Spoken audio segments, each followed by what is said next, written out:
Ayan, magandang tanghali po sa inyong lahat.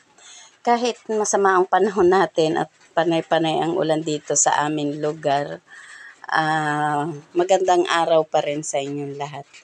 Ayan, ako po ay magluluto ngayon ng meriendahan turon. Ngayong 3:00 natin yan lulutuin.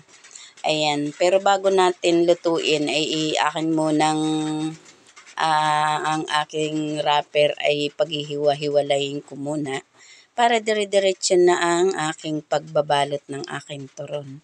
Ayan. Napakasarap po na rin aking ginagawa na Ari Promise. Oo, napakasarap talaga. Try nyo kapag kayo ay merong saging na hinog. Ganito lang ang gawin nyo. Bibili kayo ng wrapper. At ayan ay kapag bibilhin ninyo, dikit-dikit pa siya. Ang gagawin nyo lang, ipaghihiwa-hiwalayin ninyo gaya ng aking ginagawang are. Ayan oh.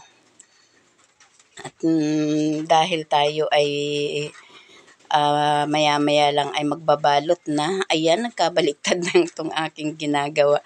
Nauna na guys yung aking pagbabaak ng saging bago pa yung pagbabalat.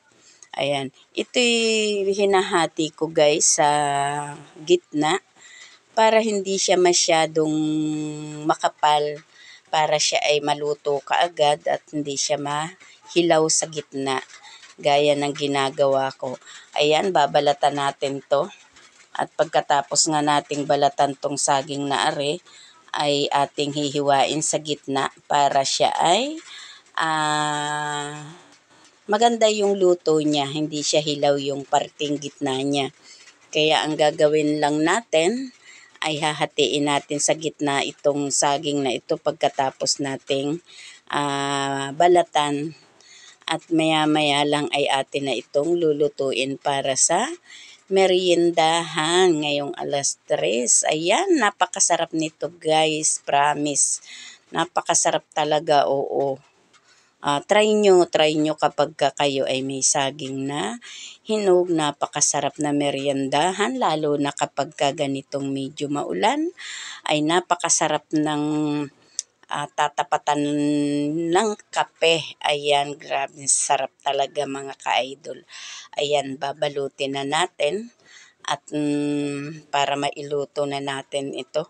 At pagkatapos ko itong lutuin, ay ito'y aking ilalako para mas mabilis siyang maubos kaysa sa ilalagay ko lang siya dyan sa labas ng aking tindahan. Medyo kapag kasi may araw na medyo matumal, lalo ngayon may mga pasok ang mga kabataan, ay atin ang ilalako sa bahay-bahay para mabilis itong maubos.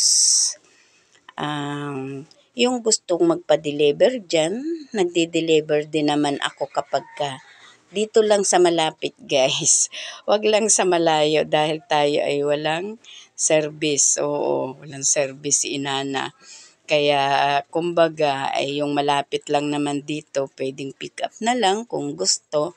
O kaya naman ay message lang kayo sa akin at dito lang naman sa looban, wag sa malayo na pupunta pa ako ng bayan o sa may parteng una-unahan dito sa amin. Medyo tinatamad na kasi si Inana kapag malayo na, kaya hindi na ako nagdi-deliver sa malayo. Ayan guys, mapula-pula na.